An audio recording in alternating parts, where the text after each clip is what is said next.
Jua-jua, salam kepada kita semua, saudara-saudara yang terkasih dalam Kristus, khususnya jemaat Tuhan yang ada di GBKP Klasis Jakarta, Kalimantan. Sebelum kita memulai segala aktivitas kita, pekerjaan kita, pelayanan kita sepanjang hari ini, kami mengundang kita terlebih dahulu untuk bersama-sama merenungkan firman Tuhan lewat sapaan teduh pada pagi hari ini. Sebelum kita merenungkan firman Tuhan, mari kita bersatu di dalam doa. Kita berdoa. Tuhan Allah Bapa yang kami sembah dalam Yesus, kami bersyukur atas pemeliharaanmu dalam istirahat kami, dan kami juga bersyukur di mana Tuhan telah membangunkan kami, memberikan berkat kekuatan kesehatan kepada kami. Sebelum kami menjalani kehidupan kami sepanjang hari ini, melakukan segala aktivitas kami, terlebih dahulu kami mau datang ke hadapan-Mu, kami mau mendengarkan firman-Mu, kiranya Roh Kudus-Mu memimpin kami untuk memahami firman-Mu dan menerima firman-Mu sebagai pedoman dalam kami menjalani kehidupan kami, khususnya sepanjang hari ini. Tuhan kiranya menolong dan memimpin hamba-Mu, agar hamba boleh memberitakan kebenaran firman Tuhan seturut dengan kehendak-Mu. Berfirmanlah ya Tuhan, kami siap mendengarkannya. Di dalam nama Yesus kami sudah berdoa dan bersyukur. Haleluya. Haleluya, amin. Bapak Ibu jemaat yang dikasihi oleh Tuhan, firman Tuhan yang menjadi nas renungan pada sapaan teduh pagi ini diambil dari kitab Perjanjian Lama, kitab Mika pasal 7 ayatnya yang ke-7. Demikianlah firman Tuhan. Tetapi aku ini akan menunggu Tuhan, akan mengharapkan Allah yang menyelamatkan aku. Allahku akan mendengarkan aku. Demikian pembacaan firman Tuhan. Bapak Ibu, saudara-saudara yang terkasih, dalam firman tadi dikatakan oleh Nabi Mika, tetapi aku ini. Kata ini menunjukkan bahwa Mika mengambil suatu keputusan yang berbeda, sikap yang berbeda, yang bertolak belakang dengan apa yang dilakukan oleh umat Yehuda, apa yang terjadi di tengah-tengah kehidupan masyarakat di mana Mika dipanggil oleh Tuhan untuk menyampaikan firman-Nya. Dan ini sekaligus menjadi konteks di mana Mika dipanggil Tuhan sebagai nabi untuk memberitakan firman-Nya. Di mana konteks kehidupan umat Yehuda pada waktu itu ada dalam kemerosotan spiritualitas, kemerosotan moral, kemerosotan sikap dan tingkah laku. Pemimpin-pemimpin yang korup, nabi-nabi bukan memberitakan firman kebenaran, melainkan apa yang timbul dalam hati mereka berdasarkan keinginannya. Imam-imam juga bukan imam-imam yang melakukan tugasnya dengan benar. Demikian juga orang-orang kaya menindas orang-orang miskin, para petani, dan lain sebagainya. Sehingga apa yang terjadi di tengah-tengah kehidupan masyarakat, terjadi keserakahan, ketidakadilan, dan juga kemerosotan yang lainnya. Bahkan pada zaman Mika dipanggil oleh Tuhan, umat Yehuda melakukan penyembahan berhala yang sangat dibenci oleh Tuhan. Inilah konteks kehidupan itu. Karena itu Mika selalu mengingatkan kalau mereka tidak peduli dengan apa yang dikatakan oleh Tuhan, bertobat dan meninggalkan dosa dan kesalahan mereka, maka hukuman itu pasti akan terjadi. Hukuman itu tidak lagi bisa dielakkan. Nah, kan Mika melihat bahwa firman yang dia sampaikan tidak mendapat tempat di hati umat Yehuda.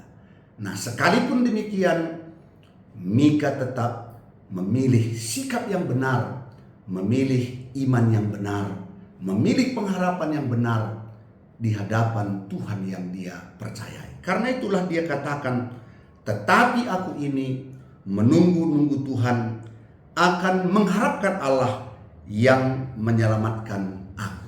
Bapak, Ibu, saudara-saudara yang terkasih, keruntuhan bangsa itu sebenarnya sudah dekat. Karena bangsa Babel, Asur, yang pada waktu itu menjadi bangsa yang kuat, yang akan dipakai oleh Tuhan untuk menghukum mereka, sebenarnya sudah sangat dekat untuk menguasai mereka. Namun demikian, Mika percaya bahwa keselamatannya ada di dalam Tuhan. Dia percaya walaupun bangsa itu akan dihancurkan, walaupun bangsa itu akan jatuh ke dalam pembuangan, tetapi orang yang berharap kepada Tuhan, orang yang percaya bahwa Allah itu keselamatannya, maka dia akan melihat Allah bertindak menyelamatkannya. Nah, menjadi pertanyaan, apakah hal itu sungguh-sungguh terjadi? Di mana Mika mengatakan Allahku akan mendengarkan aku. Artinya bahwa dia yakin sekali bahwa orang yang berharap kepada Tuhan dan menjadikan Tuhan itu keselamatannya, dia akan melihat sendiri keselamatan itu terjadi atas kehidupannya. Bapak, Ibu, saudara-saudara yang terkasih, kita tahu bahwa pada akhirnya Yehuda Samaria jatuh ke dalam pembuangan. Tapi apakah benar bahwa orang yang percaya kepada Tuhan, orang yang berharap kepada Tuhan, diselamatkan oleh Tuhan, dipelihara oleh Tuhan? Nah, hal ini sungguh-sungguh benar, Bapak, Ibu, jemaat yang dikasihi oleh Tuhan. Benar bangsa ini dibuang. Tetapi kita melihat bahwa orang-orang yang percaya kepada Tuhan, seperti Sadrak, Mesak, Abednego, Daniel, di tanah pembuangan pun tangan Allah menyelamatkan mereka.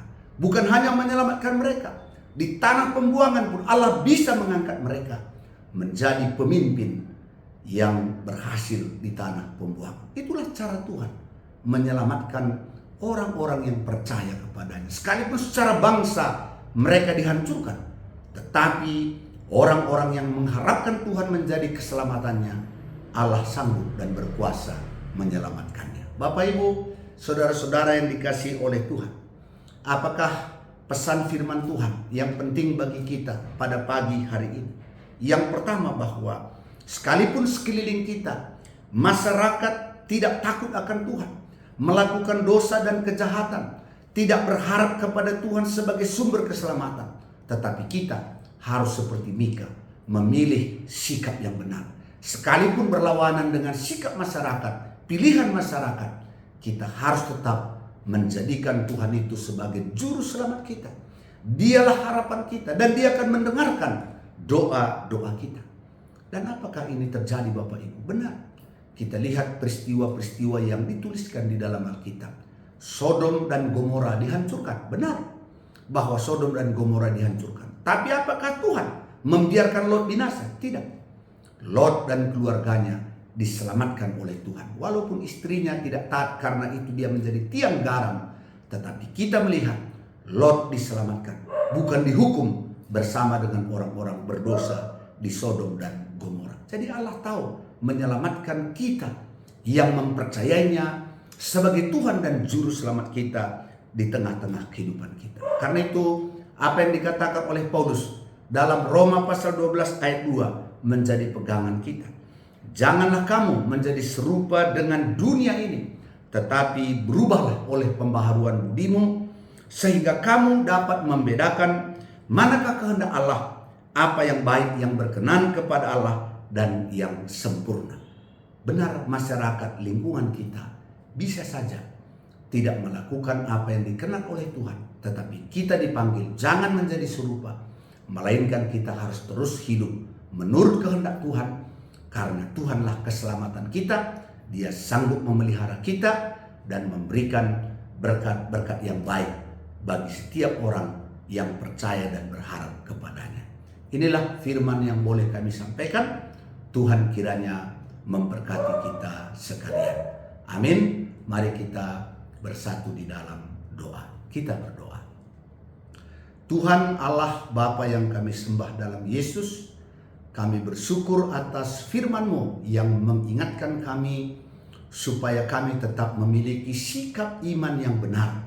Sekalipun masyarakat di mana kami tinggal melupakan Engkau, hidup bertentangan dengan kehendak-Mu, namun kami percaya Engkaulah keselamatan kami, Engkaulah yang dapat memelihara kami, sekalipun di tengah-tengah kehancuran, di tengah-tengah kemerosotan, Allah sanggup berkuasa untuk menyelamatkan kami. Karena itu kuatkan kami ya Bapa, supaya tetap memiliki iman yang teguh seperti Mika, bahwa Engkaulah sumber pengharapan kami, Engkaulah keselamatan kami, sehingga kami dengan yakin dapat menjalani hari-hari kami, mentaati firman-Mu, karena di dalamnya ada pimpinan dan keselamatan yang datangnya daripada Tuhan. Bapa, kami berdoa secara khusus buat saudara-saudara kami, jemaat Tuhan, serayan-serayan Tuhan yang ada di GBKP Rumbun Cibinong.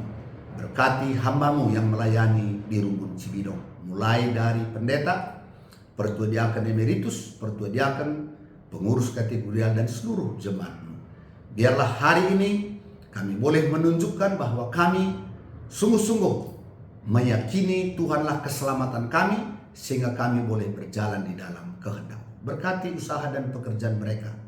Berkati mereka dengan kasih karunia, dengan kemurahan Tuhan, sehingga mereka boleh merasakan betapa baiknya Tuhan itu di dalam kehidupan mereka.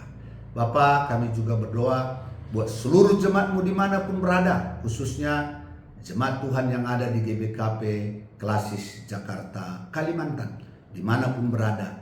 Biarlah kebaikan kemurahan Tuhan atas seluruh umat-Mu dan keluarga-keluarga hamba-Mu. Terima kasih Tuhan, kami serahkan hidup kami ke dalam pimpinan-Mu, dan kiranya sepanjang hari ini, mulai dari pikiran, perkataan, dan perbuatan kami, semuanya boleh menjadi kemuliaan bagi nama Tuhan. Inilah doa kami Bapa. Ampunkan kami atas salah dan dosa kami, karena kami datang berdoa dalam nama Yesus Kristus, Tuhan yang sudah mengajar kita berdoa. Bapa kami yang di sorga, dikuduskanlah nama-Mu. Datanglah kerajaan-Mu, jadilah kehendak-Mu di bumi seperti di sorga. Berikanlah kami pada hari ini makanan kami yang secukupnya, dan ampunilah kami akan kesalahan kami, seperti kami juga mengampuni orang yang bersalah kepada kami. Dan janganlah membawa kami ke dalam pencobaan, tetapi lepaskanlah kami daripada yang jahat, karena Engkaulah yang mempunyai kuasa, kerajaan, dan sampai selama-lamanya. Amin. Shalom, Tuhan memberkati.